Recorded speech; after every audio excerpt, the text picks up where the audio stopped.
He's dangerous. Just like I told you guys a long time ago, he's dangerous for the sport of boxing, and he's dangerous for young black men that find their way to this sport, look at some YouTubers, and find his channel and listen to his rhetoric.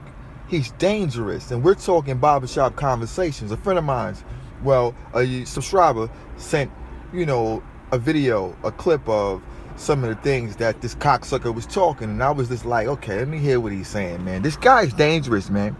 At the end of the day, you can like Deontay Wilder, of course. You can have your opinion, of course. You can have I guess your own perception of what you believe happened in that fight. You can also have that. You understand what I'm saying? Everybody looks at one thing and sees something different. Everybody doesn't have the same opinion.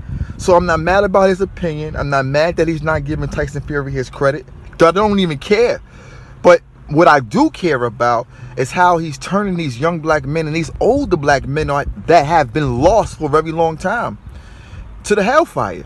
You understand what I'm saying? Because at the end of the day, man, he talks about fairness, and how about, CBS or CNN or Fox News show, black men getting, dismantled in the streets, for lack of better words. You know how YouTube do with language. So I go and I say, well, let's look at it from the other side, right?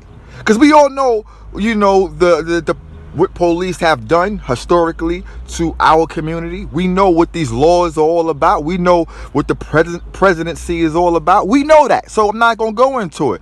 But what I will say, and what people don't talk about, and the white man, any politician that's coming up, even YouTubers that are regular people like me and you, can't even speak about because they white. So if they mention things, they get blackballed. You know what I mean? Ostracized. You see what I'm saying? For no good reason. But as a black man that don't have my alliances with anybody but myself, you understand what I'm saying? And of course, I love the black people. Of course, black people come first in my life, right? But people come first. In general, you have to deal with everybody equally, you understand me? Regardless of the color of their skin. Point blank, period. But I will say this.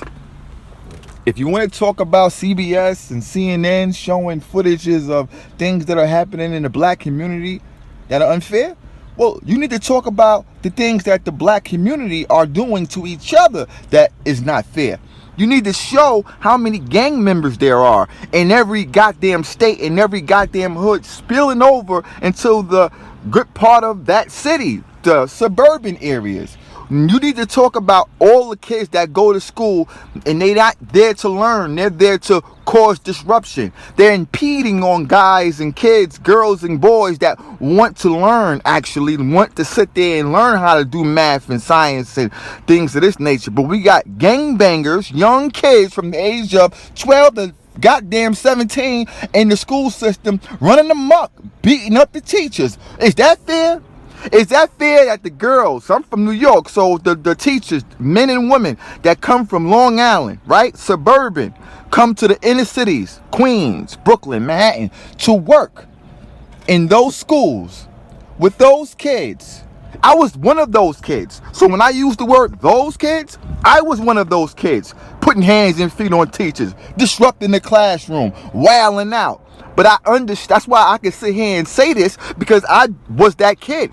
So when I say those, no, I'm talking about myself too. But we need to show that as well, right? You can't, step over the problem and look at the opposing, issues that you see, because it all starts from the root. The root tells you that if you go into the inner cities, what do you see? Violence.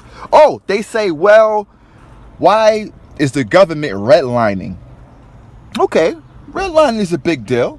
We should be able to move in any city, any part of any city of any state, right?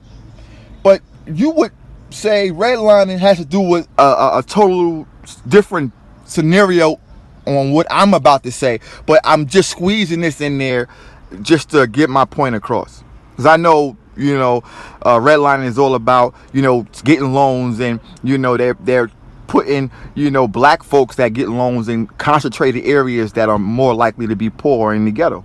I know that, but here's my point.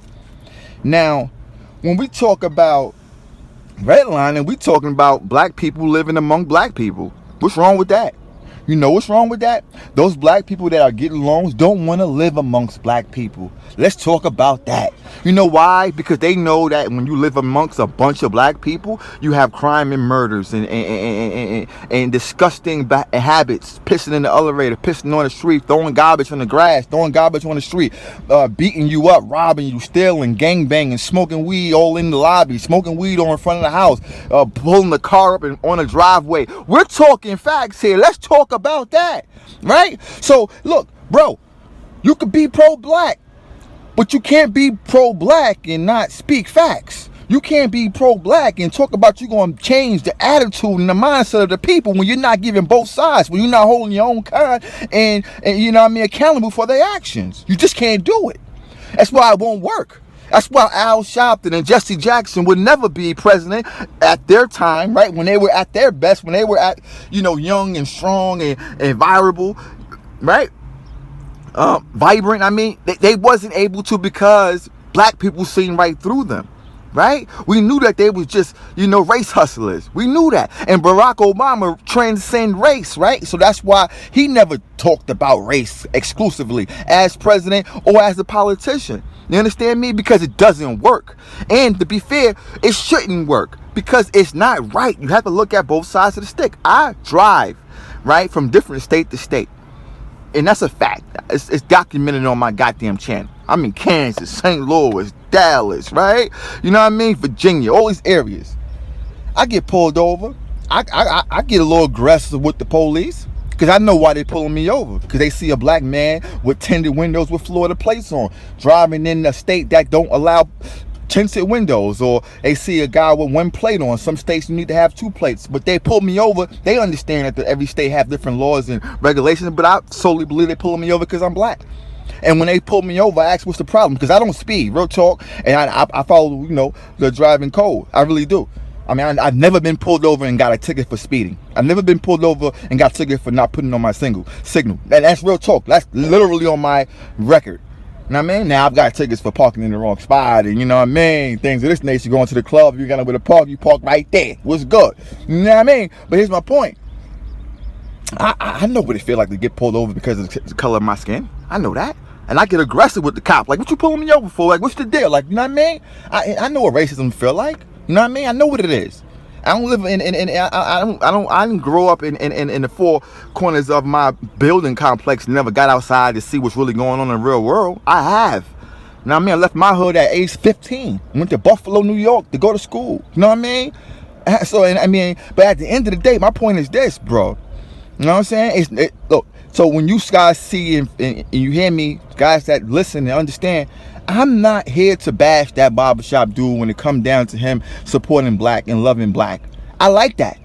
But when you are giving the message to people that is all black or nothing, when you're giving the message to people that Andre Wall can't have his opinion, come on, bro. Where's his opinion? He might not be the same fighter, Deontay Wilder. He might not. He got beat up, bro. He looked weak. He got took out on a stretcher. He couldn't urinate. You know what I mean? That wasn't from his eardrum. That was because of the body shots. You know what I'm talking about? So, and the reports show that he didn't get his eardrum ruptured. It was a cut due to a punch. And he didn't. And Deontay Wilder hit Fury on the back of his head multiple times in the first fight. And he did it in the second fight. It's all in the boxing, bro. But, you know, look, you can't really argue with a guy like him unless you really dissect, right? And you can't dissect what he say and type it on a keyboard. You can't counter what he says talking in his comment section. It's just not enough time. It's just not enough space. You get that? But it's difficult to argue with him because we all know that for him, it's not about who's the better fighter. It's about who got his skin color. You understand? So when you're dealing with a guy who just based fights on skin color, and you don't want to argue with him, you don't even want to be a participant in anything that he has to do, because he's not talking about, you know, a spirited debate on who's better with skills. We're not talking about a guy who, you know, is dealing with sportsmanship, right? he's talking about race. So it's not the sport. So so I already separated myself from sport. He's not a sportsman. He's a race hustler. So you have to deal with him exclusively on race and don't put boxing in there. And that's how you counter anything that he says. Separate the two. When you want to talk boxing with him, don't bring up race. And when you talk about race with him, don't bring up boxing. And you'll get your point across. Whether you feel validated in doing so, winning the argument, if you will, that's on you. My point is this. When you got money, money usually attract people, right? We all know Floyd is he's not the smartest guy out there, but he got money. So what happens? People listen. Why people listen? We know he can't read. We know he can't spell. We know he can't write. We know he can't hold an intellectual conversation where there's a back and forth, where we're getting some good dialogue back and forth with one another. We know that. But why do we listen to anything that he has to say when it comes down to politics, or when it comes down to Black Lives Matter, or when it comes down to anything where there's some substance and things can make change because of that topic? We listen because he's rich. And Barbershop Conversation understands that. So the more money he talks about having, how much property he talks about having, it attracts people. Even if you don't agree with him, it still attracts you because anybody want to be close to money. That's what people do that are insecure. You understand what I'm talking about? And at the end of the day, I'm going to leave you with this. You feel me? Look, man. Every now and again, I'm going to throw a video out there just like this because it pisses me off when I hear guys like that. Now, I do many things on this channel. Right, I say many things on this channel, but I'm always consistent. You know what I'm saying? As a black man, don't you agree? Or, how do you feel when I say the things that I say about my black community? How do you feel? Do you agree with me? Can you prove me wrong? Or do you want to say, well, you're right, CBT, but what? Leave it in the comment section. But what? Leave that in the comment section. Because what I'm doing is talking facts on both sides of the stick. I'm not just saying we are people who are being mistreated. I'm saying we are mistreating ourselves and we are mistreating other people. And we have to deal with that before we deal with anything else. We can't become a better people if we are killing and hurting each other. We can't be a better people and then expecting somebody else to do better by us. But at the end of the day, subscribe to the channel and give me your thoughts, man. Just give me your thoughts. Black, white, I don't care what race you are. Give me your thoughts. Peace. The LGBTC want to straight beat me down. Let them Lord know that I'm waiting to pan. Do you like that? With your baby YouTube, you see what I'm saying? At the end of the day, our war is border wars. It's taking place. Gas monkey lives. I'm watching the fight tonight because I'm in Dallas chilling. January 10th. You can't hide behind 78. You can't hide behind Black Fight Fans. Shout out to CJ Goodfellas. We want that smoke, man. I want that smoke, man. 2020 gonna be a good year, man. It's gonna be a good year, man.